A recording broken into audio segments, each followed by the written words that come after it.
All right, and this is our second panel on Latino writers in North Carolina. Maria DeGuzmán is our moderator. She's a professor in English and comparative literature and the founding director of Latino Studies at the University of North Carolina at Chapel Hill. She's the author of two books, Stains, Long Shadow, The Black Legends, Off-Whiteness, and Anglo-American Empire, from the University of Minnesota Press in 2005. And her new book, Buenas Noches, American Culture, Latino Studies of Night, coming out of Indiana University Press in 2012. She has published many articles on Latino cultural production, and she writes and teaches about relationships between literature and various kinds of photographic practice. She is also a conceptual photographer who produces photos and photo text work, both solo and in collaboration with colleagues and friends. She has published essays and photo stories involving her photography. Her images have been chosen as the cover art for books by Cuban-American writer Cristina Garcia and the poet Lynn Sheldon, and to books by academic scholars. So Thank you very much. Very glad to be here. So, as you know, the topic is Latino writers in North Carolina, and this is a very important topic that we're going to be talking about more, I think, in the coming years, hopefully. You may or may not know that there are about 9 million people in North Carolina, and of those 9 million, about 1 million people are Hispanic and or Latinos, depending on the term that you use. So we're talking about 1 in 9 people in the state of North Carolina, or more. That's quite a lot of people. So clearly, the literary landscape is changing rapidly, or will be changing rapidly. I think one of the reasons we're having this panel today is that when we think of the title, Latino Writers in North Carolina, we may not really be able to think of much. And I think part of the problem, of course, is that a lot of the writers that are being taught in our courses, or what courses are offered, are in fact not based in North Carolina. They tend to be based in the Southwest, they tend to be based in California, maybe in the Midwest, certainly in New York, and then of course in the Caribbean and so forth and so on. I think often people are more familiar with Latin American writers. I think Latino writers still struggle for recognition. But certainly the idea of Latino writers in relation to the Southeast is a relatively new topic, and thanks to the NCLR, it has actually been showcased as a central part of this event today. So this is a very major step forward, and I hope that we can continue to open this door. So what I'd like to do is introduce our three panelists, and then I will pose a series of questions to them, and they will speak. If they're hard to attend, well, I might have to. I don't know. I think they might be quite valuable, so I might have to take over now. Okay. So we've got three speakers: Cuadros, Gustavo Pérez Firmat, and Irania Macías Patterson. Let me tell you a little bit about Paul. Paul is an associate professor in the School of Journalism and Mass Communication at the University of North Carolina at Chapel Hill, and is an award-winning investigative reporter and author whose work has appeared in the New York Times, the Huffington Post, Time Magazine, Salon.com, the Chicago Reporter, and other national and local publications. For the past 20 years, Cuadros has focused his reporting on issues of race and poverty in the United States for a variety of publications and broadcast media. In 1999, Cuadros won a fellowship with the Alicia Patterson Foundation, sponsored by the New York Newsday, to report on emerging Latino communities in rural poultry processing towns in the South. The Alicia Patterson Fellowship is considered one of the most prestigious fellowships in journalism. The culmination of his reporting was his book, A Home on the Field, which is being sold here, and many of you may have already read it. How One Championship Team Inspires Hope for the Revival of Small Town America, HarperCollins, which tells the story of Siler City, North Carolina, as it copes and struggles with Latino immigration through the lives of a predominantly Latino high school soccer team. In 2009, A Home on the Field was selected as summer reading at UNC Chapel Hill. The book has been selected as summer reading at several other universities in North Carolina and beyond, and I believe there are other developments coming out of that book, including a film, and I think Paul can tell you a little bit more about that. Cuadros continues to write about immigration and the Latino community, and is currently working on another book about that subject.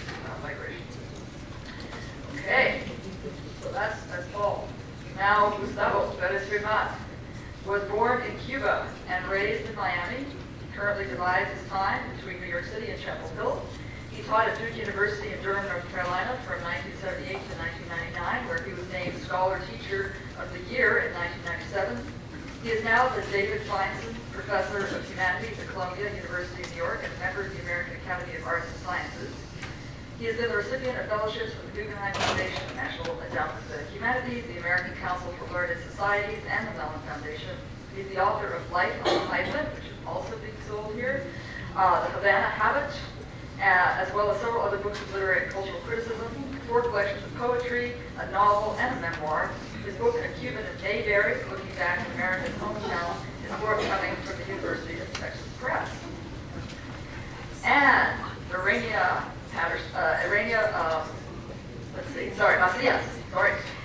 Macías Patterson is a versatile former children's author and educator who likes to work with audiences of all ages.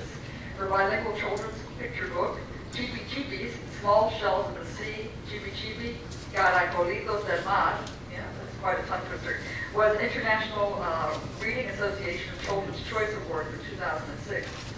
She is the author of Wings and Dreams, The Legend of Angel Falls, Novello Press 2010. Her latest creation is Mama Goose, a bilingual children's play, internationally recognized at the World Congress of Drama in Education, IBA Paris 2013.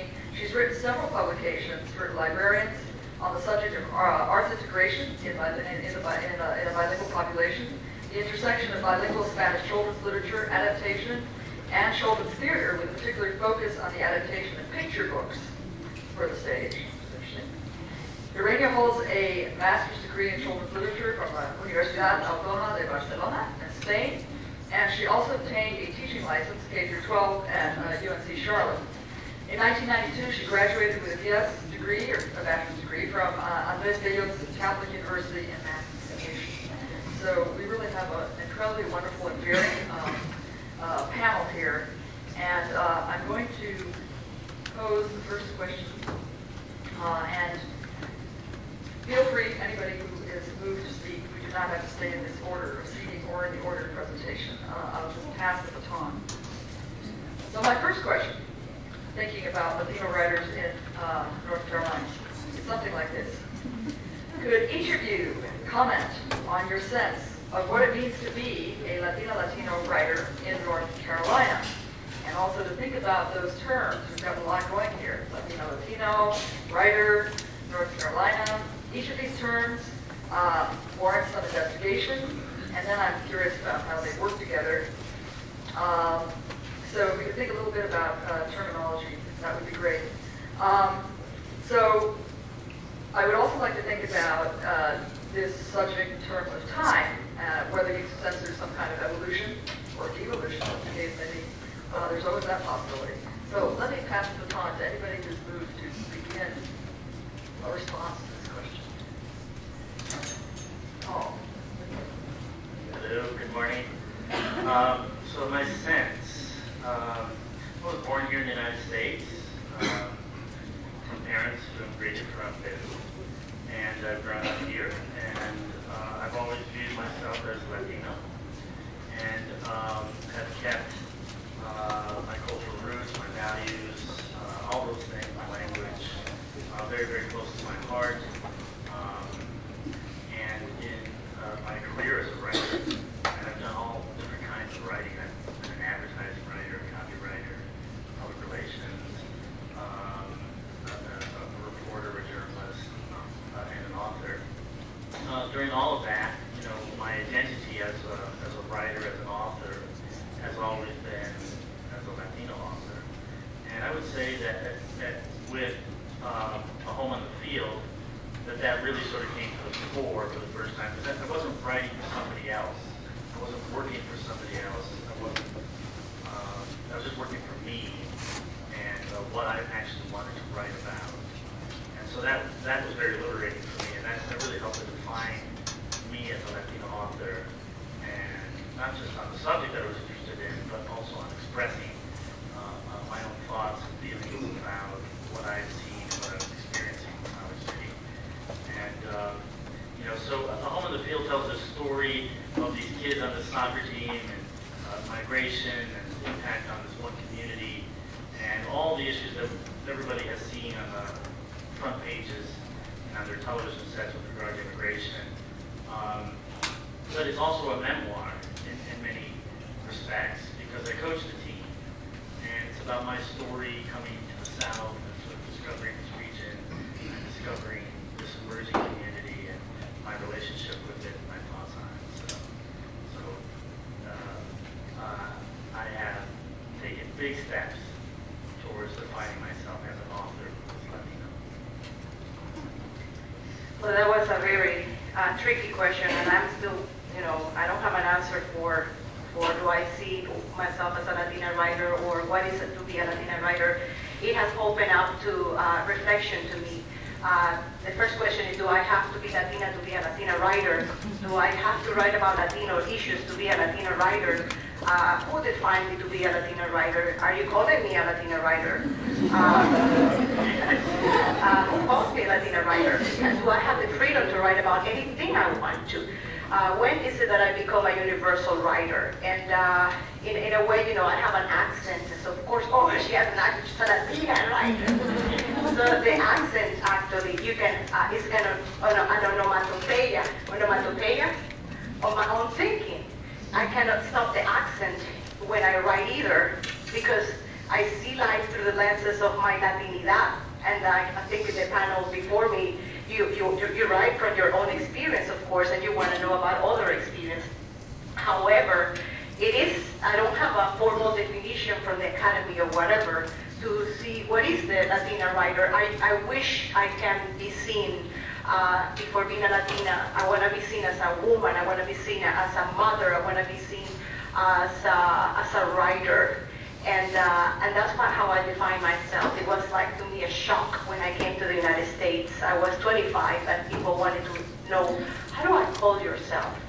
How do I call yourself so you don't get offended? And to me that was like a very new thing. I never thought that you could offend me by calling me Irania.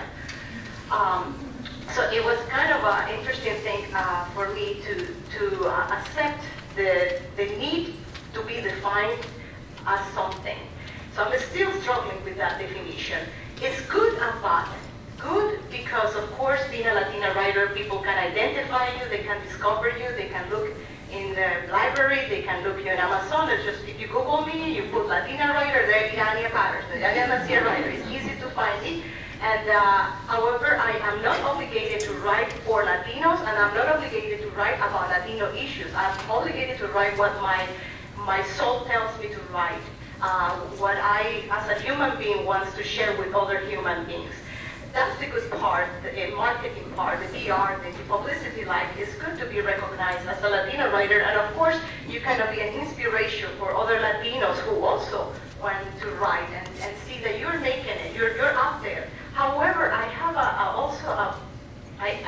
would say, it's a challenge for me, because I also work as a librarian. I work for the Shannon-Mecklenburg Library, and one of the first things that I saw when I started working in the library was that the bilingual books written in English and Spanish were in the foreign language collection. And that is to me an act of isolation, because a bilingual book is written in English and in Spanish, Chinese and English, French and English, German and English. So how is it possible that you have a dual language book in a foreign language collection, and it's in the back of the last part of the library? And the same thing when you go to Barnes & Noble, the African American books are with the Hispanic books. And so I started reading these books, and they were wonderful stories that any child, any human being will be tickled, will just you will be so excited about reading these. So we are also creating these titles, isolating the writing of many, not only Latino writers, but many ethnic writers. So I believe that we should challenge publishers and the way books are being distributed also, that they don't, put you in one little box. Because I think, and you'll see more from, I was reading your writing yesterday, and we write about the nature of human beings. We write about things that concern to all of us. We write about miracles. We write about secrets. We write about scandals. So it's good about to be defined as a Latino writer.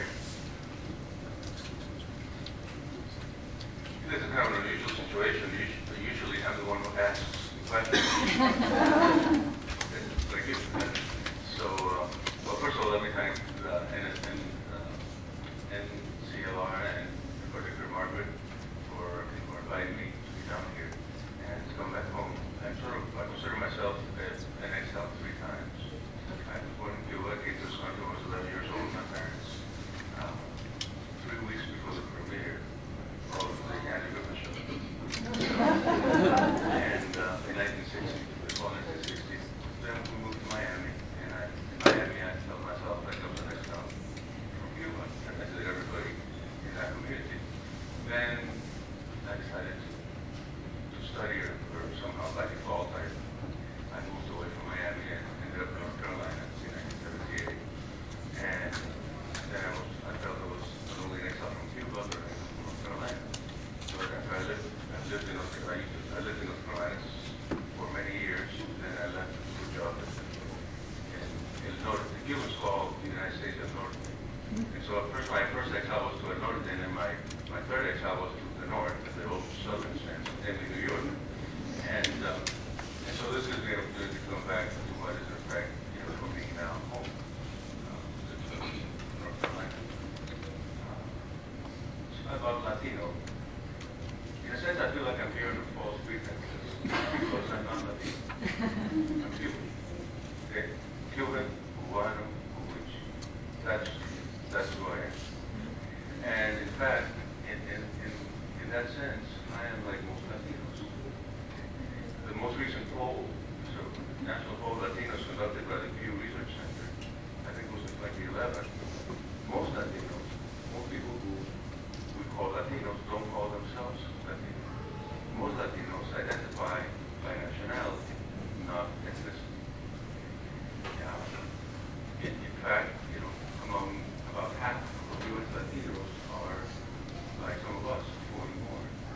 And those people almost exclusively identify by nationality. They call themselves Cubano, Mexicano, Venezolano, Español, whatever. They don't call themselves Latinos. Only 14% of Latinos identify as Latinos. So in that sense, the Latino is a statistical fiction, a demographic fantasy. And if I may say so, an academic artifact. There are almost as many Latino study programs as there are Latinos.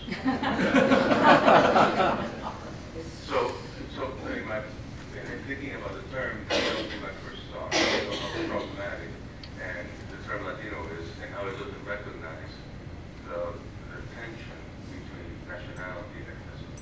There are, 19 different Spanish American nations, and these nations, not necessarily like each other, and live in New York City part of the time, and you have Dominicans and you have Puerto Ricans. These are 2 largest Hispanic groups, and the Dominicans don't like the Puerto Ricans, the Dominicans don't like and the Cubans don't like either one.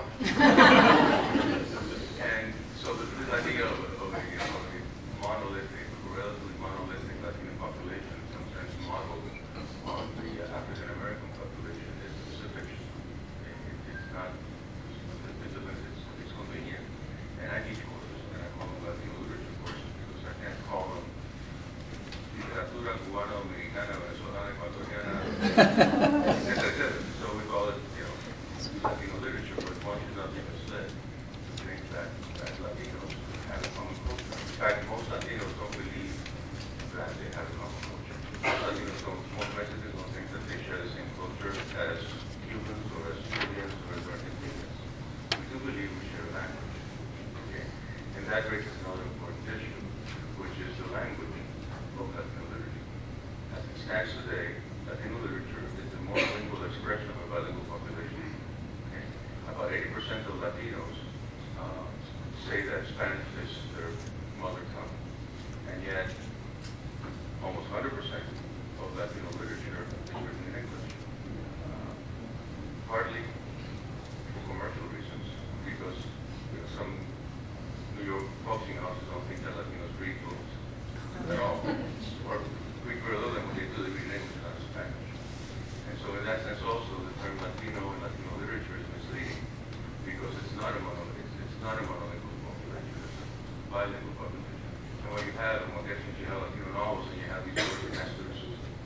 have the Spanish words in asterisk, as if it were, something different. And these words generally have to do with sex, with religion, and with food. It's as if, the whole of our experience is encompassed, our ethnic differences encompassed in how we make love, how we pray, and how we eat. And this is, and obviously, it's a stereotype, it's inaccurate, it's insulting to some extent. So anyway, let me just start with that. Just a quick thing is one thing that I think we do share when you say about the language, which is I think we do actually, as a Latino writer, I think we most think like this. We have this polychromatic way of things. We have a rainbow thinking. We do not have one word to define one thing. We see things in so many different angles, and I think that is something that I do see in common with Latino writers. When I came to the United States, one thing that I was in shock is that you cannot tell me I love you and I love cheesecake at the same time. If you use the word love, you must really be, to me that was a sacred word. How can you love me and you love cheesecake? How can you say somebody over the phone, love you? And I was, I practiced, love you, honey, love you. And I said, no, that, to me that was a secret word. In Spanish, to say love, you say te amo, te quiero, te adoro, te venero, me mata, me gusta, te idolatro, me muero por ti, me corto las venas. There's like 12 ways to say love. And so that showed that, one word, it's so many things. To be, ser, estar. We got 2 ways to see being. So we do have this way of seeing reality from many different perspectives, and we do have all these arrays of words that sometimes confuse us, but we get so much entertained by trying to pull from all of these words the right word to mention, to talk about something. Yes. There are parts of this question that haven't been answered yet, so we'll stay with the question a while longer. So, Latino writer in North Carolina. So we haven't talked too much about what we might think of as writing as a Latino writer, given the problems of the terminology, yes, but it's also very useful fiction, which generates its own realities, as we all know. Speaking of fiction, we're only art in some ways, a writer's conference. Latino writes things into existence, right? And what about North Carolina? So I'm going to pass the baton back before we move on to the next question. North Carolina. Well, I've been writing about my experiences here and my experiences with the community here, and in trying to share their stories with the state and other people in the country, and to kind of express what's happening here and why things are happening here with our community. So for me, my issues all revolve around North Carolina and the experiences of the boys that I coach, because I still coach today, and what their lives are like. So as a journalist, that's one of the things I want to do. I want to be able to tell what is really happening in our community right now. And part of that also is a little bit to record and to put on the record for tomorrow what is happening currently and what the experiences are of our community. And that's been very, very important to me in producing this book and things that I'm working on. So for me, Latino North Carolina, or Catalina, we might say, is, I think for me, it's still sort of being defined. And being defined among the kids who are growing up here. And I don't know what kind of identity they're going to have. I don't know what they're going to call themselves tomorrow. I do know, yes, they will identify based on their nationality. But they will respond to this sort of catch-all Latino sort of word, phrase, description. And what I see is at least in Salt Lake City, is a real mixing of those nationalities, so Mexican and Guatemalan marriages, children coming forth from that. And that I find really, really fascinating, sort of breakdown of the nationalities that are occurring, at least within this region. So that's really interesting. Well, I see North Carolina as a fertile land, a pure land. I don't see we're going to become a Texas, Latinos like in Texas. I don't see we are going to become like a California state. Let's say we in 5 or 10 or 12 years. I don't see us there. I see, like you said, more and more inclusion, more acceptance, more interracial relations and collaborations. I see more and more inclusion. It's funny, when I came to North Carolina, my mother sent me here because North sounds like North, really, like we were in the South. So she thought that I wasn't going to find anybody that spoke Spanish, so I could learn English. And I'm still learning it. So, learning English, still learning it. But it was to me amazing when I saw in Charlotte, I live in Charlotte, North Carolina, all these demographics. And of course, the Latino, Hispanics, the highest number of the ethnicity. So I did have a lot of opportunities to practice my Spanish. But I do see the growth continues. I do see the children today are more, it's more hybrid, the generation. There is more hybrid in thinking. There is more opportunities to be together, to learn from each other. I don't see that, and that my hope is that in the future, there is not that segregation in terminology. I hope my children say my mother was from Latin America, but I'm a writer. I do have, again, an issue with just calling yourself something, boxing yourself something. So I am very optimistic about the present and about the future, because the state is very open, it's very new, even though we've been here for a long time. I see there is a good intention for promoting our writings. The thing is that the state needs more structure, more, we need more help in organizing. The collaborations between universities and museums and schools are still weak. I see the work of universities in supporting Latino writers. It's kind of isolated. I think there should be more work in outreach. I think universities should be out there. The students of writing, of literature should be out there in the community. There should be more collaborations. And I think it's going to happen. So I'm positive and optimistic for North Carolina. Well, I don't have a very good sense of the general state of Latino writing, to the extent there is a state in North Carolina, but I'll just tell you sort of my own story.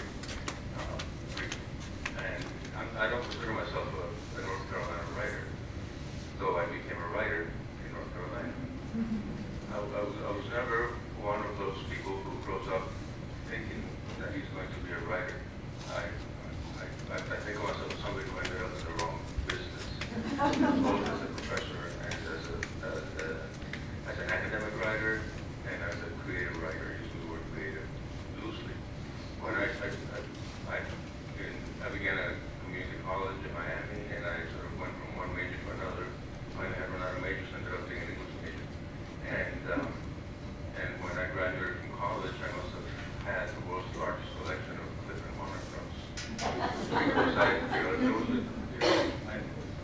you wouldn't believe and don't tell my colleagues this at Columbia, I mean, how many of the books that I should have read, that I pretend that I've read, I've never read. But I have good memory, I remember the Cliff Notes well enough. So I never grew up writing poems or things of that sort. The first poem, and I'm using the word loosely, the first non-academic piece of writing that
I've been a mainstream writer for a variety of different publications all my life, all my career. I've written for the New York Times, I've written for Time Magazine, I've been a reporter for a bunch of different other publications.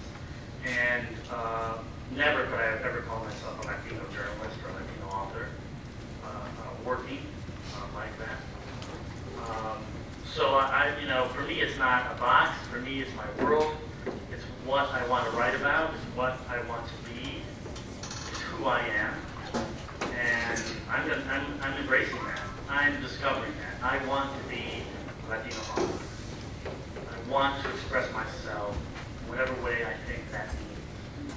And home on the field for me is an emerging work for myself in that sense.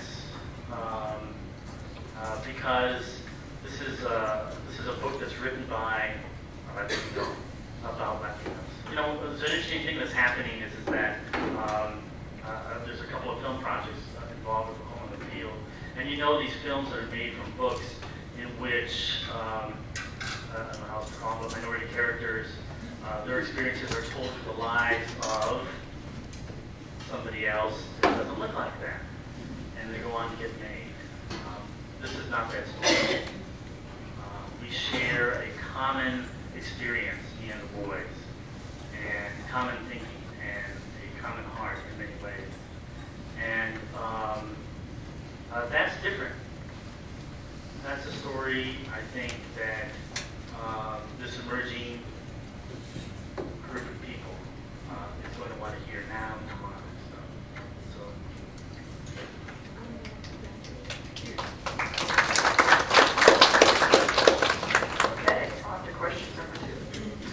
So question number two, and I guess we're getting more and more difficult perhaps, I don't know. Could you provide our audience with a range of specific examples of Latino writers in North Carolina, and what they're dealing with in their work, and how they are dealing with it?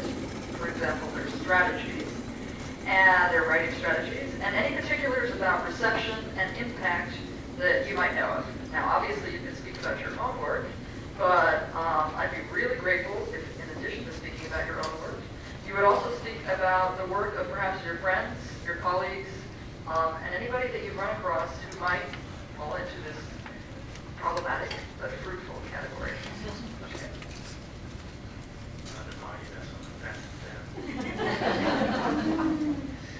Okay. Well, I'm going to talk about my own experience and what's happening in Charlotte, North Carolina. And I'm very glad that two of the people who are going to talk about it drove 4 hours to be here this morning. And this is, I would say, 3-4 years ago, the movement on writing, because, in the art form, you have the musicians, so you have Latino musicians, you know first about the musicians, you know about the dancers, you know about, when you talk about Latino and the arts and the, the field of the arts, we always think about first the musicians, the drama, the theater, the dancers, but the writers are the last ones to emerge. So I would say 3 to 4 years ago, we started in Charlotte, North Carolina, this movement, trying to connect writers, trying to find theater, where theater people might have something in common. So we started to find the arts and people in the arts as a common thread to find writers. So we want to gather all of these people who have this love for the arts. And so we started a community initiative called Cona de Arte with A of Art in the Charlotte Mecklenburg Library. Actually, Cona de Arte was born 10 years ago. But in Cona de Arte, once a year in the library, we celebrate the Latino arts. And so every year we have more and more artists coming to Cona de Arte in the library. Then 2 years ago, we started to do more writing. Let's find the writers in the city, And we created a group called Artesanos de la Palabra.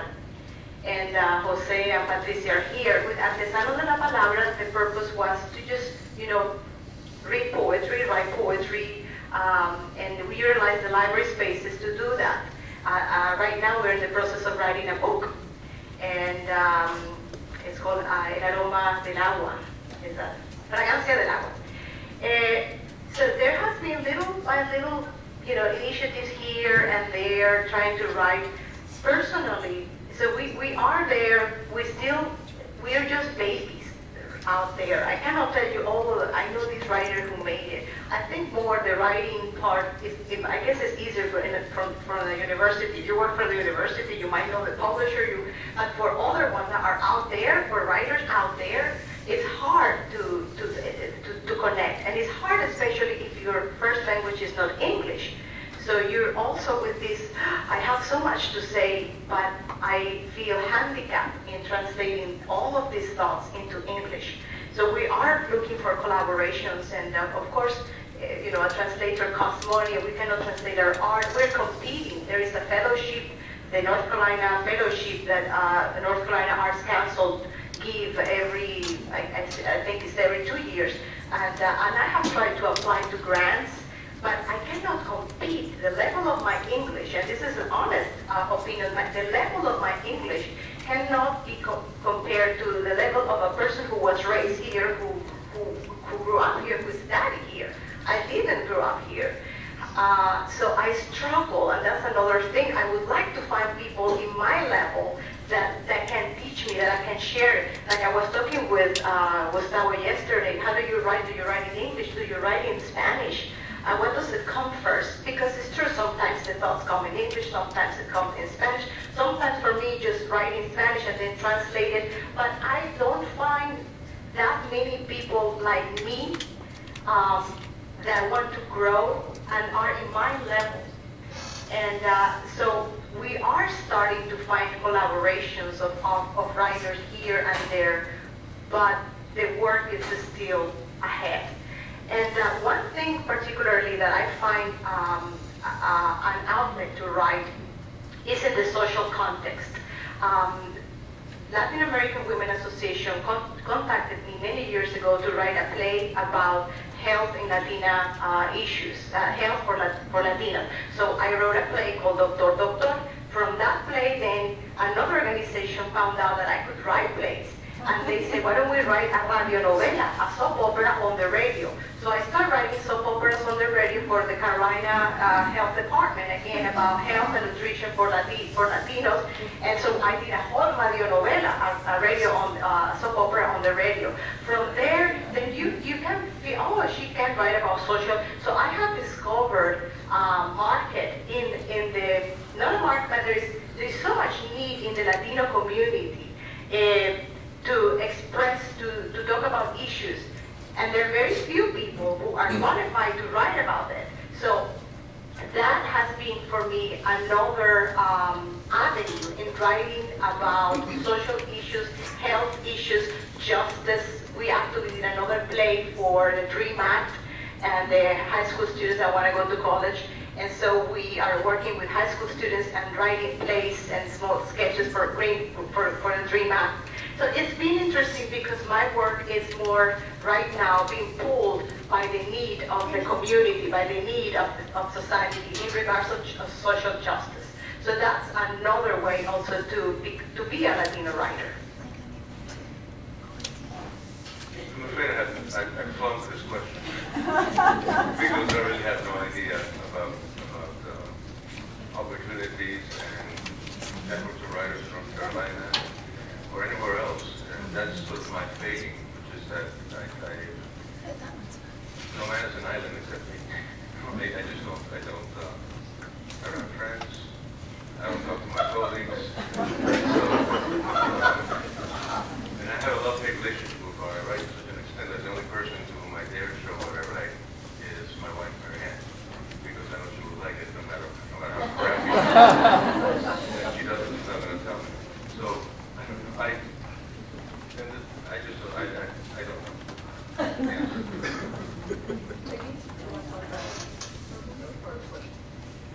What was part of the question? Techniques. Techniques of what? That's right. Well, strategies. Sexual techniques. I guess I can start I'm human, so I can. Latino writers in North Carolina.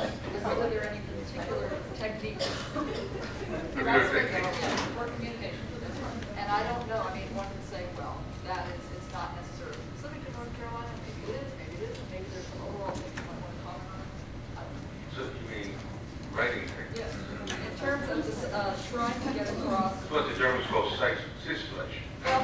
Spanish is capacidad de todo. You have to have grasp of In terms of trying to communicate the type of experiences that students will bring. Yeah. Well, what the issue most like that will be most responsive to the question you asked will be is what you mentioned before, language. And the fact that there's a word that people use in Miami, which is bilingüe, right? Bilingüe is somebody who's bilingual, okay? Somebody who speaks Spanish and English.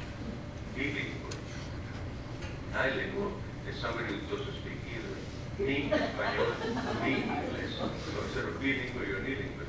And as a writer, I feel bilingüe. I'm trying to write in Spanish and the word occurs to me in English. I'm trying to write in English and the word occurs to me in Spanish. It seems to me sometimes that I'm homeless in two languages. On the door of the Desert National, I love this show, Star Wars is Cuban guy named Desert National, played a band leader, Ricky Ricardo. There was a sign that said, English is broken here. About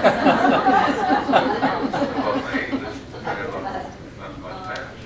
And it's an issue, it's an existential issue. There are times when I wanted to have been to be what to me is a real Cuban writer. And I spent a couple of years just writing Spanish. Moved up in my house in Chapel Hill and just writing Spanish. Then I write Spanish for a long time, for a while, and then I begin to miss English. I begin to miss words like miss. In Spanish it's extrañar, which is entirely different music. Miss. And then I write in English for a while, and then I begin to extrañar Spanish. And so for the last, ever since January, June 10, 1981, I've been sort of bouncing back and forth between missing one language and extrañar the other language. And this also from a point of view of finding publishers, it's very difficult to find. I was saying before, it's very difficult to find publishers who publish in Spanish. If you are not Gabriel Garcia Marquez, Carlos Fuentes, as Maria was saying, there's Latin American writers are considered to be sort of somehow more, have a certain kind of authenticity that displaced Latin Americans and Latin country don't seem to have and are not considered to be as marketable. At the same time, there's a lot of Latino literature which is sort of derivative of Garcia Marquez. We have these novels, like Latinos are supposed to be more spiritual. And so you have these novels where you always have an abuelita, the grandmother, and the grandmother, talks to the spirits and levitates and this kind of stuff. And so, I mean, there's a whole kind of fiction that's expected to be written by Latinos, and apparently that's what people want to read, about the little grandmother who levitates and talks to the spirits. I'm waiting for the day, that's not the only thing there is, but I'm waiting for the day when there's a Latino up there, or a Latino, achiever, somebody who writes about sort of Latino suburban evolution, as opposed to writing either about the barrio or the pueblo. A lot of Latinos live in barrios, a lot of Latinos were born and in pueblos, but a lot of Latinos, live middle-class suburban lives that deserve to be written and that are interesting to be written about. But it's very difficult to get those kinds of books published because if you're Latino, you have to be barrio or pueblo or town, and then you have to have this magical realist stuff. One writer was sort of breaking away from that, Diaz, in terms of using Spanish. Diaz's languages are more intensely, novels are more intensely bilingual than almost any other mainstream novels that I can think of. And in his novels, it's a small thing, but it's not a small thing. Spanish is not in italics. But in Spanish, it enjoys the same level of English. It's not this exotic language, set distanced by the use of italics. It's a good question. In the world of children, Latino children literature, and if you talk about techniques, what I have seen being published lately in that field, there's a lot of books. Of course, there is a lot of English books being translated into Spanish, and I wish there is more opportunity for the Spanish books being translated into English. But there is, I would say the money for publishers are more into that direction. There is also dual language books that are both languages, English and Spanish, in one book, and that saves money because it's two languages in one book. But then you have the people saying, I prefer to read it in one language, I don't want to be compared with the other one. However, you have other parents that said, I would like to see back to back, so a dual language book is two worlds in one, so that's also there's all different type of thoughts. I personally love dual language books. It's a bridge to me across culture. And then there is another technique lately in regards of children literature, Latino bilingual children lit, which is called code switching. So there's a lot of code switching going on where you have the English and Spanish going back and forth, and that reflects actually our community and the interaction with our children. I speak with to my children in English, and they tell me everything back in, I speak to them in Spanish, and they answer back in English. So we have this language, like I talk in Spanish and they speak back in English, and sometimes, like you say, you don't use the English, you use the Spanish, you go in Spanglish, and so it's not that Spanglish is being formalized, but there is actually a formal genre called code switching, and if you do it in purpose and you do it intelligently and intentionally, and aesthetically, it works very beautiful. And a lot of poetry is being done in code switching, but code switching would be something like, today is la boda.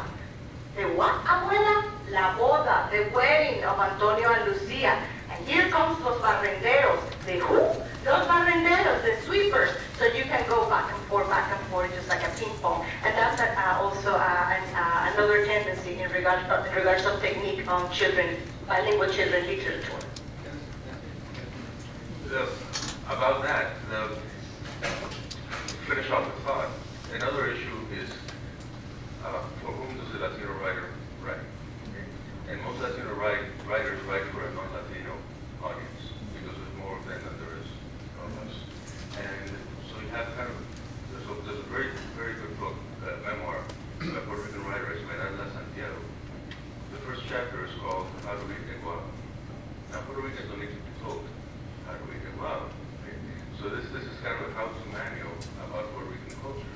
And then the book is full of these totally artificial, in that sense, conversations between like the mother and the daughter, where the daughter asks, what is that, mommy? And the mother replies, oh, that's a morcilla. What's a morcilla, mommy? A morcilla is what people call blood pudding. But nobody ever, Puerto Rico ever called morcilla blood pudding. So these books they're sort of written with somebody looking with the angle of a reader looking over their shoulder, which makes it less rather than more authentic. That's another topic, authenticity. Be careful with what is an authentic translation and what is an authentic point of view of the story. But that's another question. Yeah, I think that's a great sort of question is, what's your audience, who you're writing for? And I think that, in the commercial world, of course, you're steered towards writing for the mainstream audience. But at least once upon a time, there were a couple of immigrants that were explicitly focused on Latinos, and then the recession came and wiped them out. In terms of techniques, I'm a journalist, so I fall on that. And so I go into the community and I learn stories from the community, and I think about that. I think about how I can use those stories to tell another story. So for me, technique is a writer's technique, no matter what language or culture you understand the community by talking to people, by getting to know them wherever they are, in the suburbs or in the trailer parks or wherever. Thank you. So, oh yes, and about Junot Díaz, he actually managed to persuade the New Yorker to do that for him. And it was a big, big deal that the Spanish would not be in italics. It's the only time the New Yorker has done that, and they have a special exception for him. So that tells you something about Junot Díaz as a cultural institution, I guess. Okay, and speaking of cultural institutions, we're going to question number 3. And this is how it goes. How many questions? 4. I didn't want to leave until we're at 12. We're supposed to be out of here by 12:30, but I didn't want to leave 20 minutes.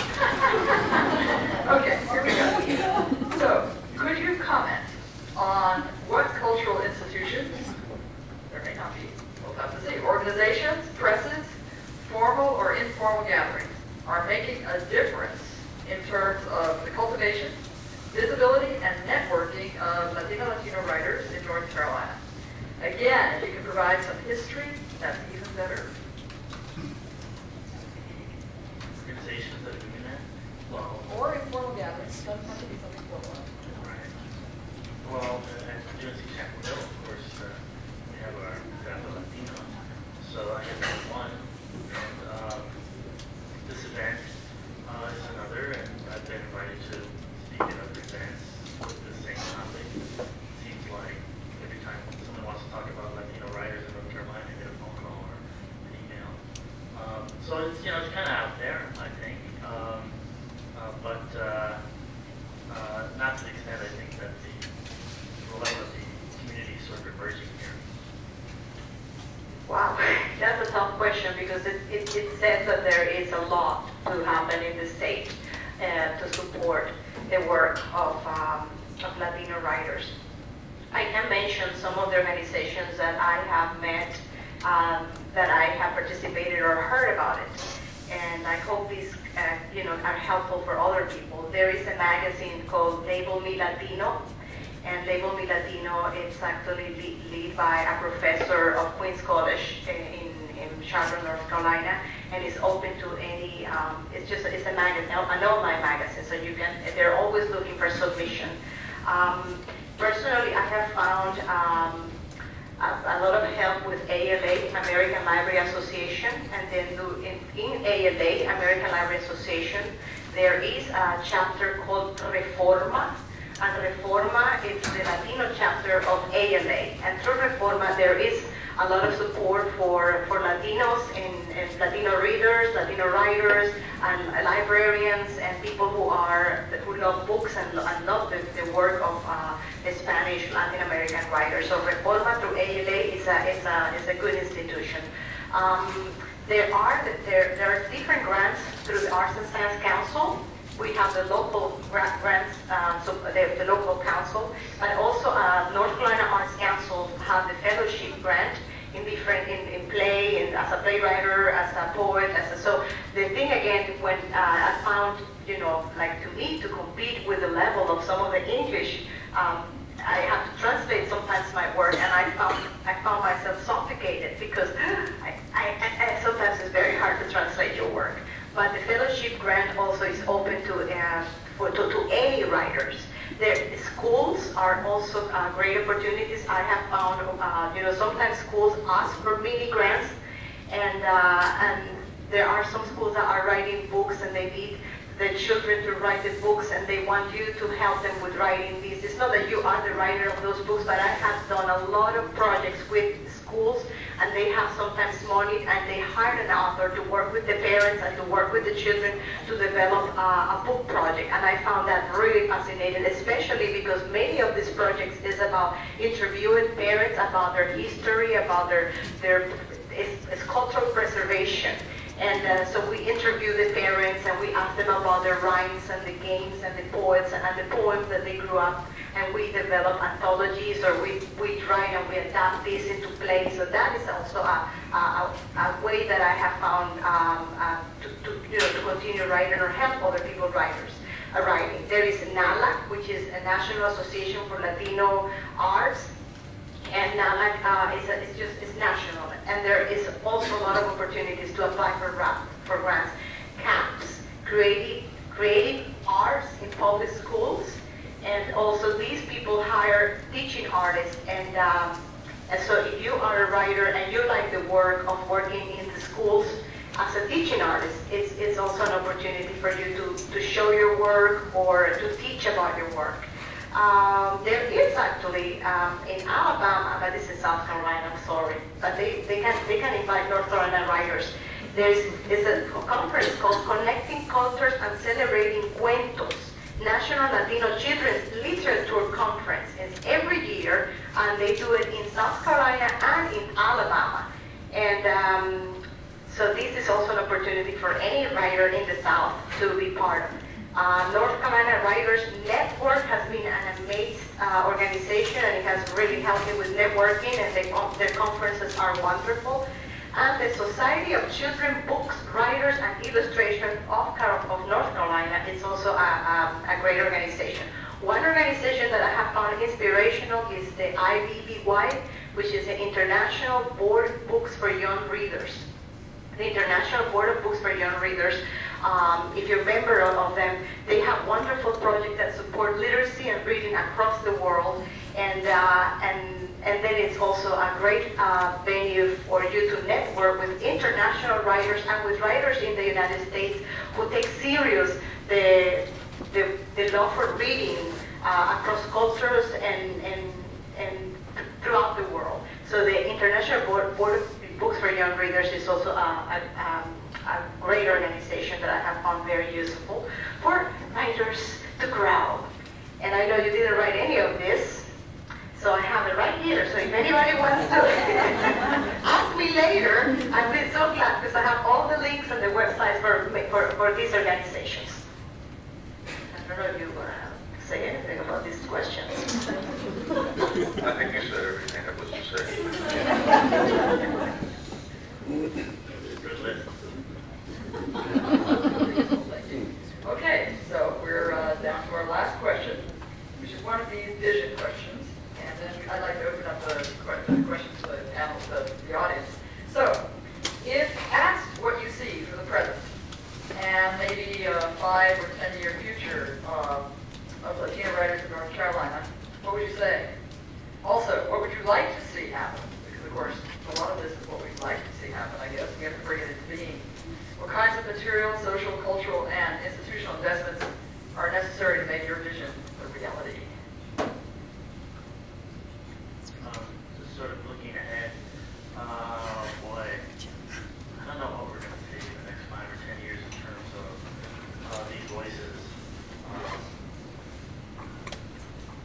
Yeah, I hope that, from our children, that those voices will develop and grow and find expression.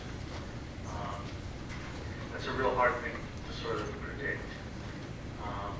Given the numbers, you would think that would happen sort of just by on its own. But I don't know where that would stand generationally in 5 or 10 years, maybe 20 years. We might be seeing more of those voices.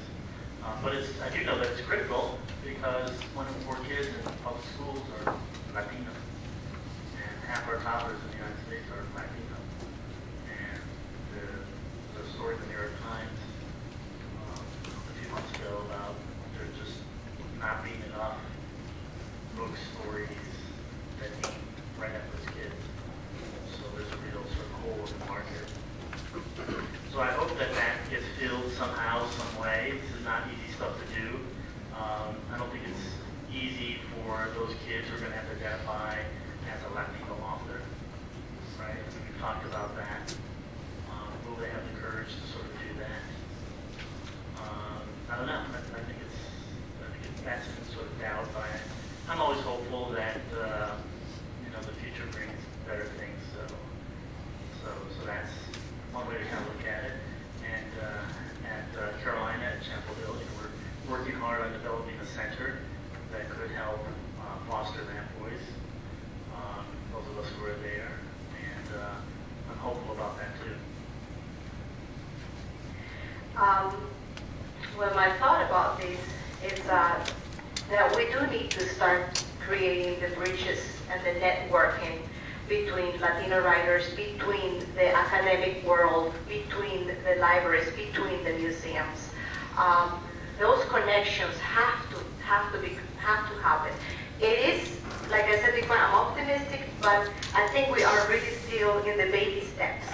And so I do see the only way that our literature, our works can be recognized, the only way that we can be seen and that we can create credibility in our community is by establishing these connections with the academic world, with the libraries in the community. The thing that I wish for our world as Latino writers is to act in a more inclusive way. like this morning, you know, the panel was a black and white panel, and the South is changing, and that's the theme of our conference. The South, North Carolina, a state of change. I hope to see a panel with all colors, with all ethnicities. So I would like to see the Latino writers being part of the North Carolina Writers Association, the Latino writers being part of the Society of Children Illustration. So instead of isolating ourselves we do have to connect and to support each other, but we have to be part of this big picture. And so I think that's our own work that has to happen to be recognized and to be distinguished. So we need to create that trust. The community has to trust us as contributors, as an asset for our community, as something, writers that can give, that can enlighten, that can enrich our state. The beginning are in the collaboration parts, and that's what the talk has to happen. But the talk cannot happen between him, Latino, you Cuban, and me Venezuelan. The talk has to happen with a big table, with university people, with the panel that was here this morning, with the writers that were here this morning, and this type of gathering are crucial for everyone to succeed and to give the best they can. I'm not sure if I can express myself, if I'm giving you the right message, but what I wanted to say is that we have to stop being mediocre about trying to integrate the African American, the Latinos right here, the Asians right there, and the white Americans here. We cannot just do little here because the transformation will never happen. We have to be very intentional in this gathering, our conversations of diversity, our conversations about integration, our conversations about partnership have to happen, but we all have to be in the table. You cannot separate a Hispanic Heritage Month and then all the Hispanics will go to see the Hispanic Heritage Month, African American History Month, and all the African Americans are going to go to see their history again. We have to create common spaces that we can talk, that we can share, that we can ask, how can I help you? What can I have here for you? And that is what I hope for the state. Really a more inclusive and authentic ways to integrate all our ethnicities or all our differences and see the common part and help each other.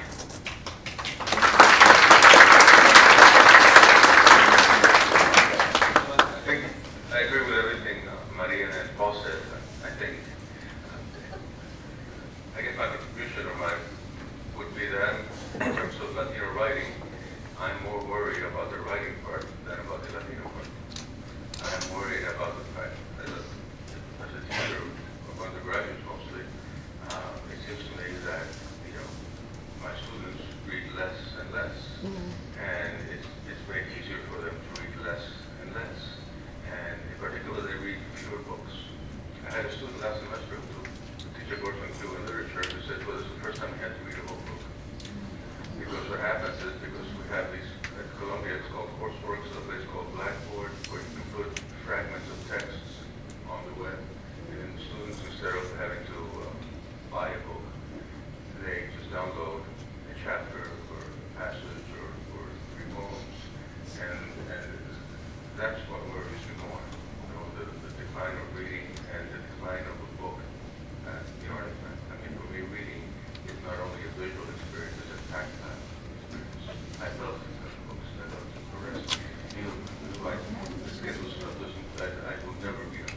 So I have to. I mean, it's like touching the skeleton of a woman or something. I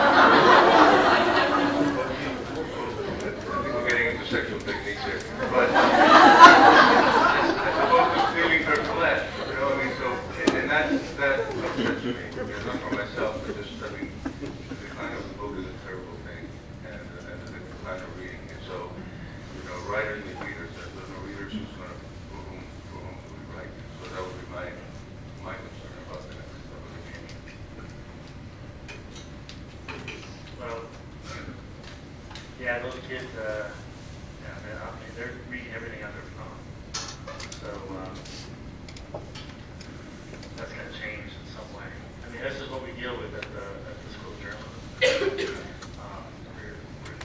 trying now to teach to tell stories in multiple ways.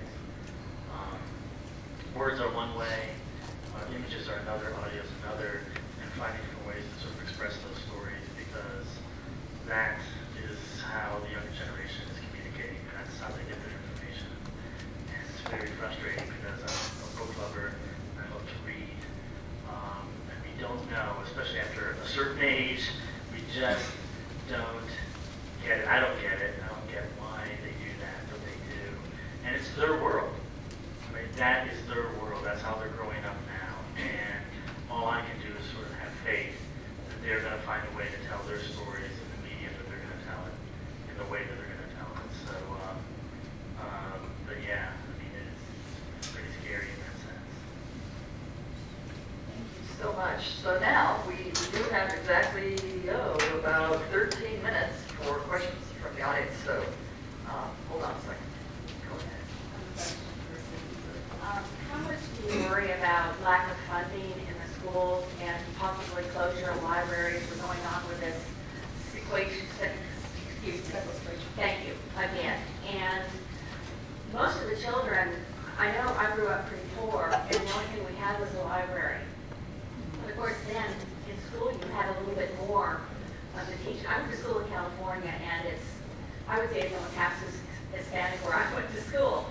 And I worry about, not my child, but I worry about other people's children that are younger. What's going to happen when the funding is cut? If the teachers have already been cut so much, you only got room for so much teaching, and unfortunately the ethnicities get pushed. Anything that has to do with ethnic writing gets pushed to the background. And I just want to know how you feel about this and how you would overcome, how you could help to make these things not happen, like the closure and things like that. How do you feel about that? Well, I just from my personal point of view, I mean, it's as if a school is going to close. I think it has nothing to do because it has become a neighborhood that is more demographically diverse.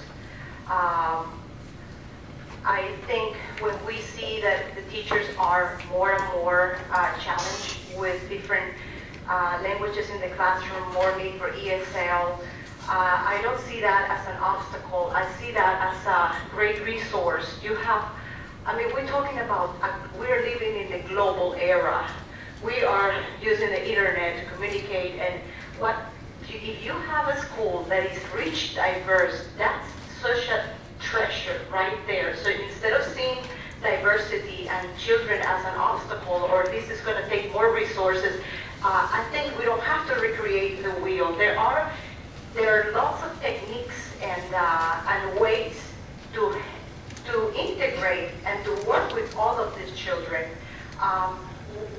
Of course, I would say you need extra resource, but I can tell you as a teaching artist, there are so many training opportunities for ESL and main teachers on how to work with ESL children, not necessarily spending one more penny of your budget.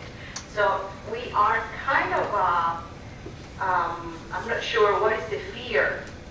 There is a fear that, oh, they're taking our resources, that they're not, these children are not outside, they're not outside your community. These are our children as well as any child.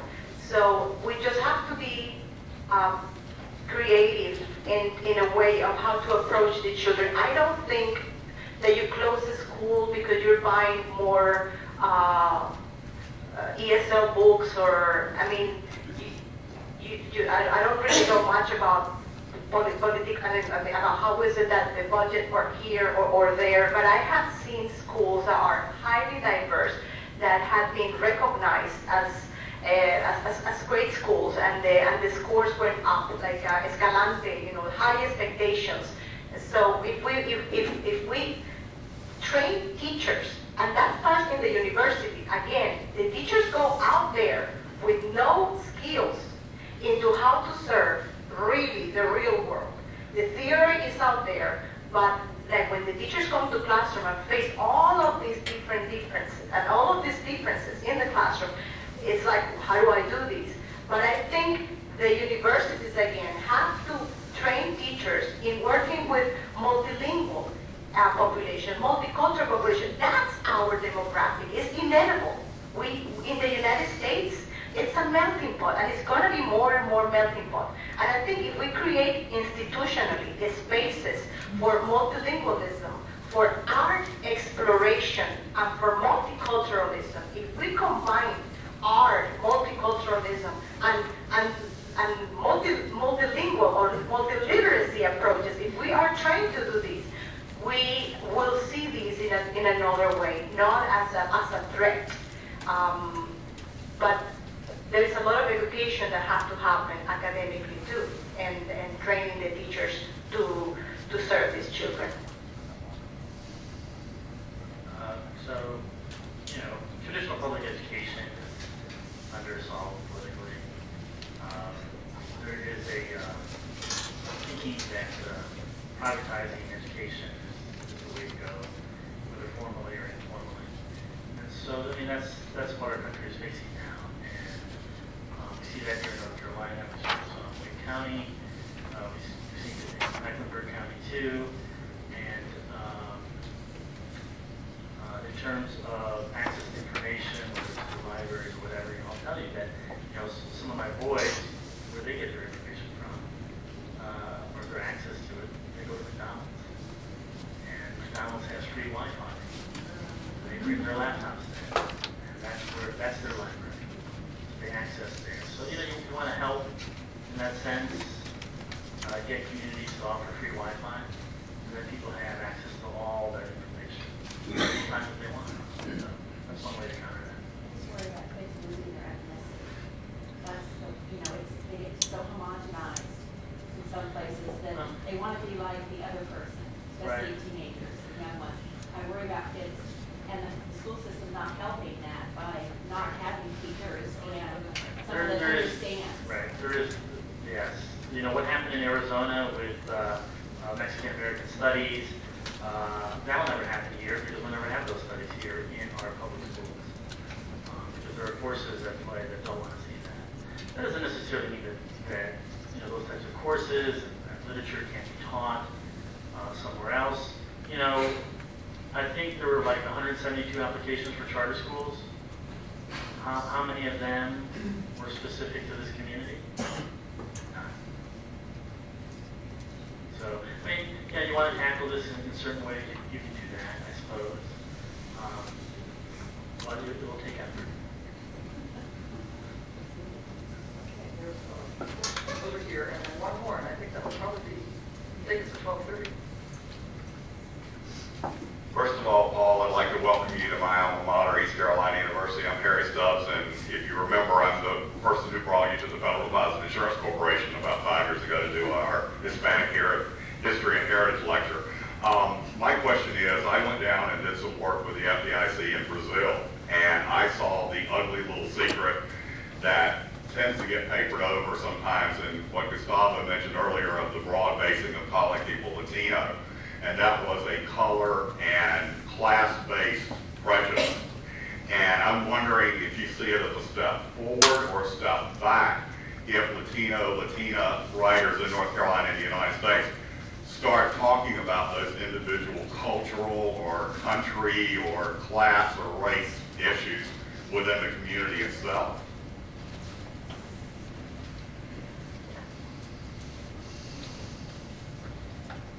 This is a concept that's sort of emerging, this idea of shading in terms of the coloring of your skin, and it certainly exists in Latin America, and it's divided by your skin tone, but also by class. That's also within that. I think, for any author, those are issues you want to tackle, those are things you want to write about and explore, and let your readers explore as well. So, I approach writing and the stories I tell. Those are things that I'm interested in, and so that's sort of the way I kind of approach things. But yes, that can be a real serious issue within this community, and actually within any community, right? The color line is there in a different way here in the United States than it is in Latin America. when we think about culture, we have to think about all of these subcultures. And what I've seen, and again, this is not that I am right, this is what I see with the teens that I see in the library, with the teens that I see in the schools. It's more than talking about you are Latina or you, the race issue is not, in my opinion, based on the way you look or your ethnicity. It's more into the subculture, into your sexual gender. You're gay, you're not gay. You have this artsy culture, so she dresses like that. You are this. So these subcultures are now taking over the race conversations, and that's what I see. The differences that I see are more talking about the subculture in regards of the way you look, the trends, all of these under cultural parts of the culture. And that's what I see the conversations are being happening more than race about your race. And so that's in my experience what I've seen happening. I'm not sure if you have anything to comment about that.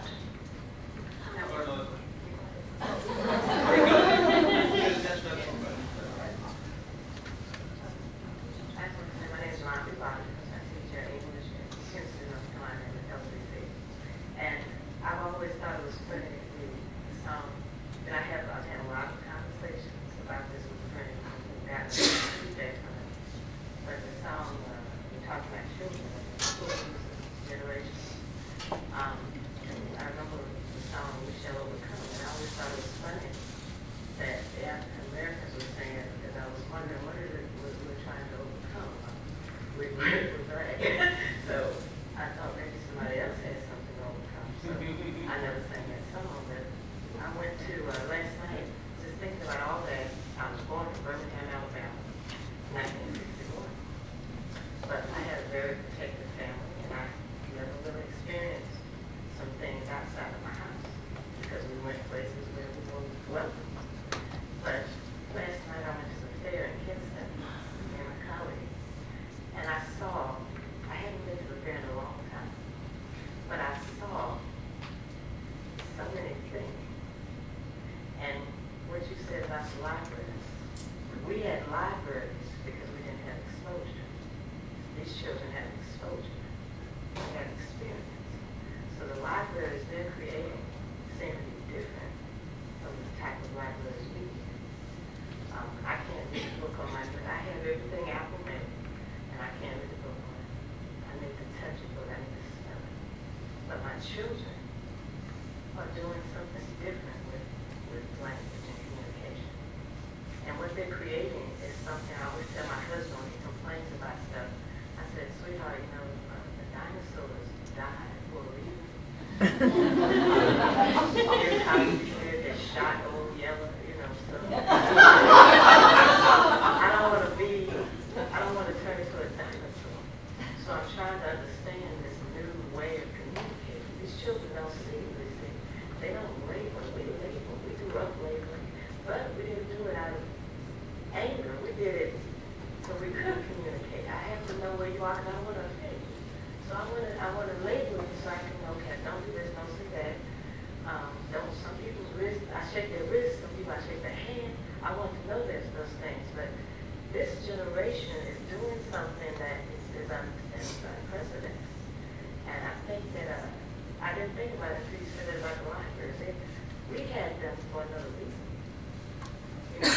These children are living, and you have at the fair, when you go to the fair, or if you go to Walmart at 2 in the morning, you see things that you wouldn't see normally. It's a whole different type of person, and they're not bothered by the things we were bothered by. So I'm watching it. Dick Gregory said, all we can do right now is kind of document. And so that's kind of what I'm doing is I'm not documenting. I didn't really have a question. But what you said. Well, I have an answer anyway. Oh.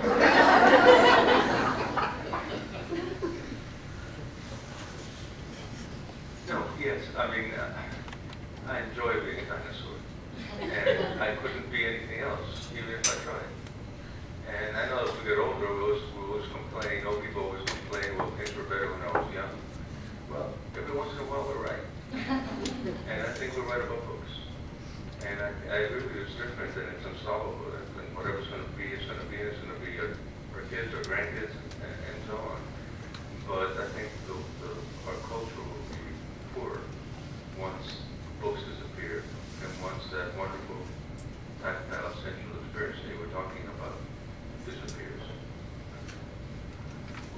I can talk in behalf of my daughter that she's into the Kindle, and the school gave her an iPad, so they are taking notes and the teachers are talking and they are taking notes with the iPad, and she downloads her books, which is in a way good because I just pay $1 to download the whole book, or not, sometimes they're free. But I tell you, my daughter's mind is curious.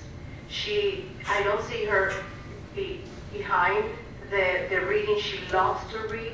She's always on top of, and so many friends of her are in that trend. So there is doble filo, es un arma de doble filo, what you say about just losing the touch of the romantic experience of having books. But it's like, you know, there was radio one time, the TV came, the movies came, and those three are still alive. You either watch TV or you listen to the radio or you prepare to go into a movie. So there will be people that still will be reading books, and children like my daughter, and I don't see her, I do see that curiosity and the love for reading, and just, she knows everything, and she Googles everything, and she wants to go to Wikipedia. She's so thirst for knowledge, and she's moving away from the pages. So I don't see that it's all completely negative, but I am with you. I prefer the paper. No, I think that this is something that we struggle with a lot, and the way I sort of look at it is that a book, a magazine article, a newspaper article, those are all instruments, but the music's going to remain, you know, and different instruments are going to be picked up, and they're going to play different kinds of music. But there's still going to be musical notes. You're still going to have to put them together. You're still going to have to craft some piece that is coherent and that says something. So I take heart in that. I take heart in that, you know, your children are going to be able to express themselves through language and through words in a different way than maybe our generation has. And we've been expressing it this way for a long time. So we're in a transitional phase. So I'm scared of it a little bit, but not too much. Yeah, not too much, because, you know, in the end, it's all storytelling. In the end, we're all telling stories about the human condition, about our experiences, and about the people in our lives. So, and then what we think about that. So that's all going to remain. How it's expressed is going to be very, very different in the future.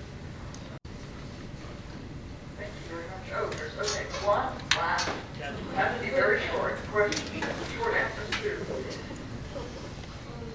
Mine is more about the cultural issues you're saying. I'm old school. I truly found the dream old American, one nation of God. That's me. Everybody has their choice. But I feel like if you're here, you don't want to be here, whether your mama gave birth to you here or not, or whether you transplanted you, you really want to stay. So what you're saying, want us to be called me, not me like them on that. Do you think we could ever do that if we still have to have different Latino groups, different group meetings of different types all the time? How can we ever be one unless we just start being Americans and we can write about whatever issues are in America, you know, and still pass your cultures, because I know that my great granddaddy was from France, you know, and I know some of the cultures and the foods they had because it was passed through our family. And so it wasn't left behind. I didn't lose it. But I don't have a French group that I go visit every month or two, you know. You see what I'm saying? So I think that the only way it's going to ever be a history, it's ever going to be written material or anything that everybody accepts if it's just plain American writing. No matter what you're writing about in America. Because otherwise there's always going to be those people who won't read it just because you're from Cuba or from America or whatever, you know, or because you're African American or whatever. A lot of people will just say, oh, that's a black writer. I'm not reading that. You know, there's always going to be that unless we drop some of those old ideas.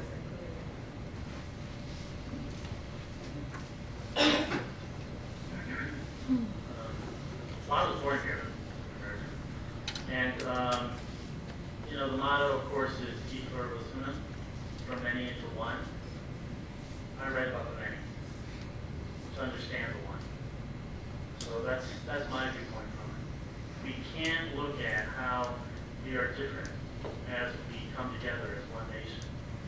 Then you're not really examining all of it. All you're going to do is look at the one side of that motto. You're going to miss all the different facets that really make it up. I don't know the future. I wish I have a ball and I can tell you what the America would look in the future. I do see your point, you know, and I do feel an American. And as I stated at the beginning, the labeling you, it helps you because people identify you, they discover you. But I honestly feel like an American, and I think my future generation, the children of my children, as it's evolved, you see my daughter, and you will not see her skin, or she will not look like me.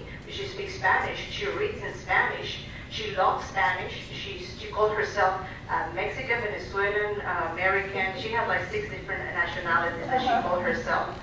But her topics are not topics on differences, but topics on similarities. And I feel, and my guts tell me that there will be more one American, and you will see tendencies, inclinations, people that prefer to do code switching or using. But I do see there will be a more homogeneous society. I hope for that more homogeneous society, and I don't see that I will be losing anything in the process of becoming more and more integrated. I'm bringing to the pot. It's like the parts make the whole, and so all of these parts are going to come together. But again, we have to be very intentional into creating inclusive spaces. And that has to happen in all the levels, in the education system, in universities, in academic, in libraries, in communities, you know, due to the sports, playing soccer. I mean, the inclusion has to be more and more intentional, so we can all learn from each other. So I am optimistic. Let me just say that I'm eternally grateful, you know, to this country and to specific Americans for how welcoming they were to my family and my people in Cuban exiles like me. But who you are is not a choice. It's not an election. It's a fate, and it could be, you know, good fate, bad fate, but it's, you know, and I'm Cuban, you know, and there's an episode from Lucy where they hired a new tutor to try to teach Ricardo to pronounce English properly because Lucy's about to have a child. And so the guy goes in and tries to teach him how to pronounce the vowels. And so he goes A, E, I, O, and then Lucy repeats it, after repeats it, Fred repeats it, and then Ricky said A, E, O. Mr. Ricardo, wherever did you learn that odd pronunciation? And Ricky replies, I'm Cuban, what's your excuse? I'm Cuban, what's your excuse? And remember, I was born in the continent of America. I'm from Venezuela, so I am an American. I am in definition and really an American. So that in that respect, you're Cuban, you were born in the continent of America too, weren't you? Okay. The Caribbean. It's really